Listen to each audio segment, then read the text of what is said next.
ഇന്ത്യയിൽ ഏറ്റവും കൂടുതൽ നാണ്യപ്പെരുപ്പമുണ്ടായതും വിലവർധനവുണ്ടായ ഒന്നാമത്തെ സംസ്ഥാനം കേരളമാണ്. അതൊന്നും ഇല്ലെങ്കിലും ദാരിദ്ര്യത്തിന് കുറവൊന്നുമില്ലല്ലോ. എന്തുകൊണ്ടാ? മാർക്കറ്റിൽ ഇടപെടുന്ന കാര്യത്തിൽ ദയനീയമായി കഴിഞ്ഞ സർക്കാർ പരാജയപ്പെട്ടു. ഒരു പണി ചെയ്യാൻ അറിയില്ല. സത്യം പറഞ്ഞാൽ ഞാൻ നല്ലൊരു ജോലിക്കാരനെ കാത്തിരിക്കുകയായിരുന്നു. നീയായിട്ട് തന്നെ അവരെ കൊണ്ടുവന്നു. ഇപ്പൊ പറഞ്ഞല്ലോ ഈ പൈസ എടുത്ത് കൊടുക്കാൻ പറഞ്ഞല്ലോ. നിങ്ങളുടെ കടം തീർക്കണ്ടേ? 2893 കോടി രൂപ.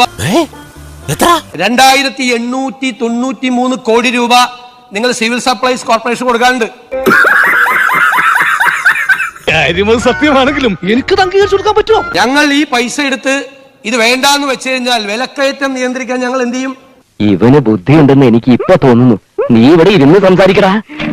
സിവിൽ സപ്ലൈസ് കോർപ്പറേഷൻ ആണ് കേരളത്തിൽ വിലക്കയറ്റം നിയന്ത്രിക്കാൻ മാർക്കറ്റ് ഇന്റർവെൻഷൻ നടത്തേണ്ട ഏജൻസി. 3000-ഓളം കോടി രൂപ കടമായി കൊടുക്കാനുള്ളത് ബാക്കി വെച്ചിട്ടാണ് പോയത്. എന്താ ഉറക്കം വരുന്നു. ഇവിടുന്ന് കിട്ടുന്നത് 500 കോടി രൂപയാണ്. 500 കോടി രൂപയാണ്. അപ്പൊ ആ പൈസ എടുത്ത് കൊടുത്താൽ നിങ്ങൾ വരുത്തി വെച്ചിരിക്കുന്ന ഈ കട ആര് കൊടുക്കും? അച്ഛൻ പറഞ്ഞു ഇതിലും ഭേദം കട്ടപ്പാറയായി കക്കാൻ ഇറങ്ങുന്നതാണെന്ന്.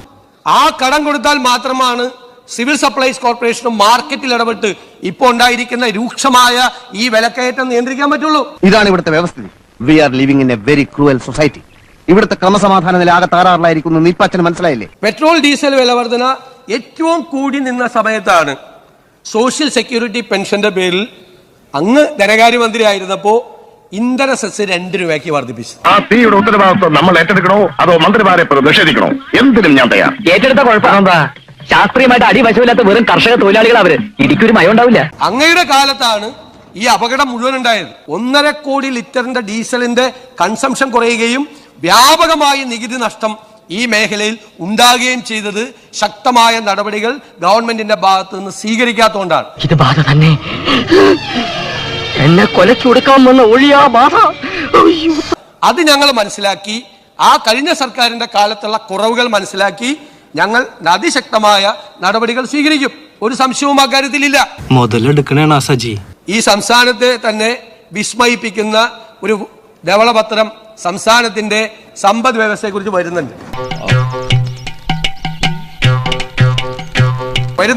ഇതിനൊക്കെയുള്ള മറുപടി അതിൻ്റെ അകത്തുണ്ട്. അപ്പൊ പറഞ്ഞതിനൊക്കെയുള്ള മറുപടി, കൃത്യമായ മറുപടി അതിന്റെ അകത്ത് നിന്നുണ്ട്. എല്ലാം കൂടെ എന്നെ കൊല്ലേ. അറ്റാക്ക് വന്ന് കുത്തിക്കട്ടിയ നെഞ്ചായത് എല്ലാം കൂടെ ടെൻഷൻ അടുപ്പിച്ച് ഇതങ്ങ് പൊട്ടിക്ക് കൊല്ലേ വരും. കേന്ദ്രത്തിൽ നിന്ന് എന്ത് കിട്ടി, ഇപ്പോ എന്ത് 16-ാം ധനകാര്യ കമ്മീഷൻ വന്നപ്പോ എന്ത് കിട്ടുന്നില്ല എന്നൊക്കെ കൃത്യമായി അങ്ങ് ഉണ്ടാക്കി വെച്ചിരിക്കുന്ന ഒരു പ്ലാൻ ഉണ്ടല്ലോ. അതാണല്ലോ ഇപ്പൊ ഞങ്ങളുടെ തോളത്തിരിക്കുന്നത്.